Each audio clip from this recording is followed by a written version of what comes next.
छोटे से कोने में मिट्टी का एक टूटा फूटा घर था, जहाँ रहता था एक गरीब किसान रामलाल, जिसकी पूरी जिंदगी खेतों की मिट्टी में बीत रही थी। उसके 3 बच्चे थे, 2 बेटे मोहन और सोहन और एक छोटी बेटी गुड़िया। घर की हालत बहुत खराब थी, लेकिन फिर भी रामलाल हर दिन मेहनत करता, क्योंकि उसे उम्मीद थी कि एक दिन सब ठीक हो जाएगा। लेकिन किस्मत हमेशा साथ नहीं देती।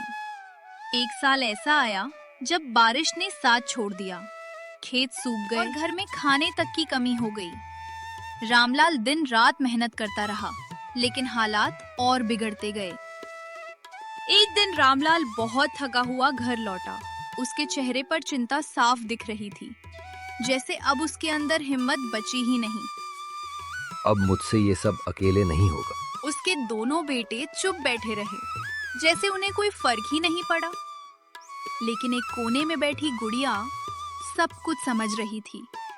अगले दिन सुबह, जब सूरज भी पूरी तरह नहीं निकला था, गुड़िया चुपचाप खेत में पहुंच गई। उसके छोटे छोटे हाथ, लेकिन हिम्मत बहुत बड़ी।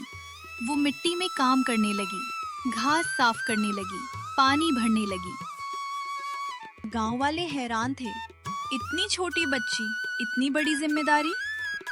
धीरे धीरे लोग उसकी मदद करने लगे। किसी ने बीज दिए, किसी ने पानी दिया।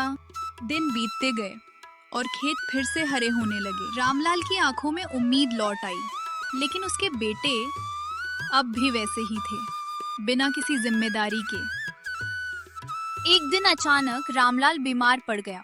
अब घर की पूरी जिम्मेदारी गुड़िया पर आ गई, लेकिन उसने हार नहीं मानी। वो दिन रात मेहनत करती रही।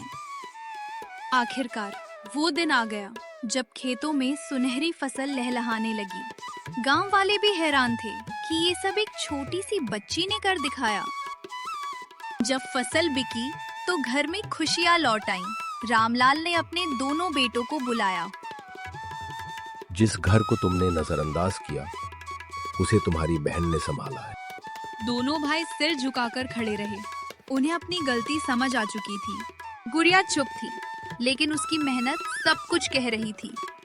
समय के साथ दोनों भाइयों ने भी काम करना शुरू किया, लेकिन उस दिन के बाद इस घर की असली ताकत कौन है, ये सबको पता चल चुका था।